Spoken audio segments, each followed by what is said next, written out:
Hi again, a bit more than a few minutes, but let's continue on with our story.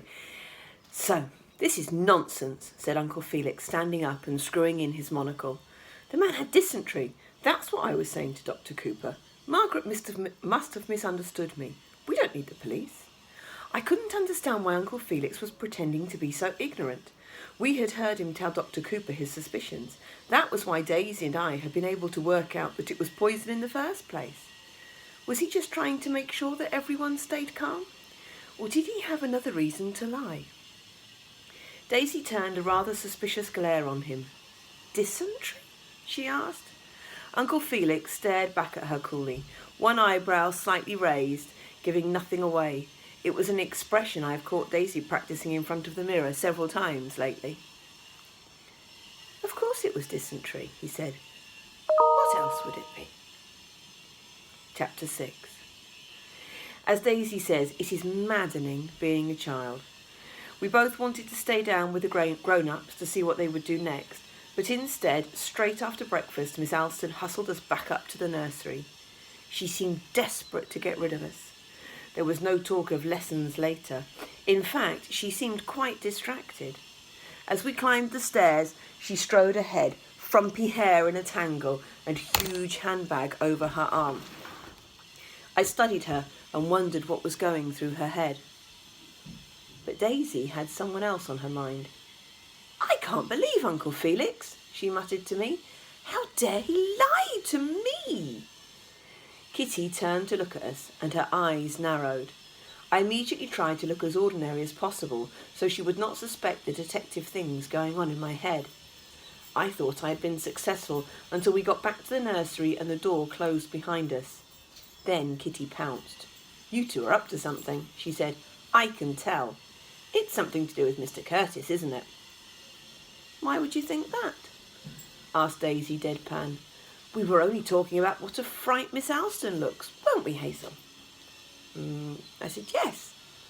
You were not, said Kitty. I'm not an idiot. You were talking about Mr. Curtis. You're playing your detective games again. I have sometimes wondered whether the others knew, but it was still a shock to hear someone else talk about the Detective Society. It felt as though Kitty had kicked something sacred. I don't know what you mean, said Daisy. Detective games? Even if we were talking about Mr. Curtis, which we weren't, it wouldn't be a game and you wouldn't be allowed to know about it. Oh, don't look so shocked. We've known about your society for ages, ever since what happened to Miss Bell last year. We all know, well, Beanie and I do, and we think it's utterly silly, otherwise we would have asked to join. Silly? Sputtered Daisy. We solved a murder? Kitty sniffed. The police did that, she said. That handsome policeman your mother was talking about. Daisy had gone pink. She was so furious that for once she was lost for words. So is it true what your mother said at breakfast? Asked Kitty. Has Mr. Curtis really been murdered? No, said Daisy, for once forgetting herself. Go away, can't you? You'll spoil everything. It is true, cried Kitty triumphantly. I knew it. Ha! Beanie's lip began to tremble. No, I said desperately. No, listen. No, you listen, said Kitty. If there's something that's exciting going on at Fallingford, then we want in on it. It's not fair you leaving us out. If you don't let us, we'll go to your uncle and tell him exactly what you're up to. And I bet he'll be furious. You might want to join him, but Beanie doesn't, said Daisy, grasping at straws. Do you, Beanie? It's terribly dangerous. You might die. You won't die, I said to Beanie quickly. But Daisy is right. It is dangerous. Beanie took a deep breath. We could all see her considering. I think, she said at last, I think that if you're going to be detectives, then I want to help. Can't I help? Her eyes were wide, and she stared at Daisy like a kitten left out in the rain. Daisy was silent. Then she sighed. Bother, she said. All right then, but you're only temporary members of our society. You have to be our assistants. Assistants? Exclaimed Katie, making a face. What's wrong with that? Sherlock Holmes had runners, and that's a sort of assistant. Anyway, you can't just invite yourself into a detective society and expect to become important at once. Why, it took Hazel almost a whole term to become vice president. Daisy, I said. Like it or not, we had to be nice to Kitty and Beanie now that they were in on the secret. Oh, all right, if you prefer it, you can call yourselves secret agents, but you'll still be assistants, really. This was a sort of Daisy compromise that was really no compromise at all. Beanie squeaked again, with joy this time. Daisy rolled her eyes. Don't get too excited, she said. If you're part of the Detective Society, you have to solemnly agree to do whatever I tell you to, because I am the president. Hazel is the vice president and also the secretary, which means that she writes everything down and also helps me solve cases. Also, you have to swear yourself to secrecy with the Detective Society pledge, which means that if you ever tell anyone about what we do, ever, we're allowed to hunt you down and punish you with medieval tortures. The medieval tortures part isn't true, I said quickly, because Beanie's eyes had grown almost bigger than her face. Aren't they? Said Daisy. You're such a good vice president that I haven't needed to threaten you, but that doesn't mean they don't exist. In this case, though, I think the warning is needed. Kitty, Beanie, are you ready to swear? If you don't, you can't help us. I suppose, said Kitty, crossing her arms. All right, said Beanie. I don't want to be tortured, please. Good. Now I'm going to say the pledge, and then at the end you have to say, I do. Ready? Listen carefully. Do you swear to be a good and clever member of the Detective Society and to logically detect the crimes presented to you using all the cleverness you have, not replacing reliance on grown-ups, especially the police? She nudged Kitty, and Kitty jumped and said, I do. I do, said Beanie, half a beat behind. Do you solemnly swear never to conceal a vital clue from your Detective Society president and vice president and to do exactly what they say? You're making this up now, cried Kitty. Oh, all right, I do. I do too, said Beanie.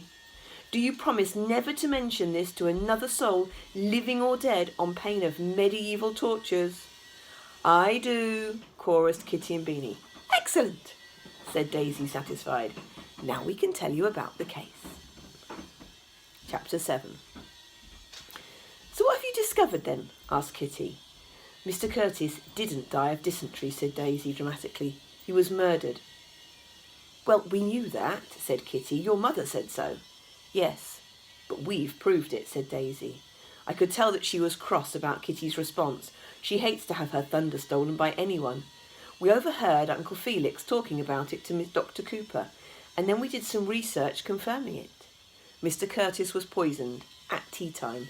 We have deduced that someone gave him arsenic from the rat poison tin in the hall cupboard. I don't see how you could have proof of any of that, said Kitty, who was turning out to be a not very obedient assistant. You might just be imagining things. We are not, said Daisy. Just listen.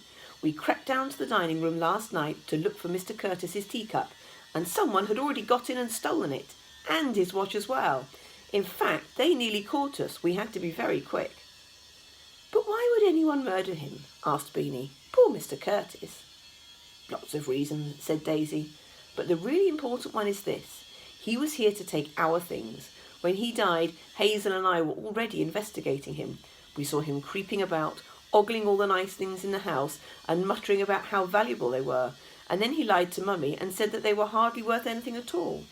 Then we saw something that made it clear he was trying to weasel his way into Mummy's affections, to trick her into selling him our things for a song. Oh, were they kissing? Asked Kitty. I wondered. I winced.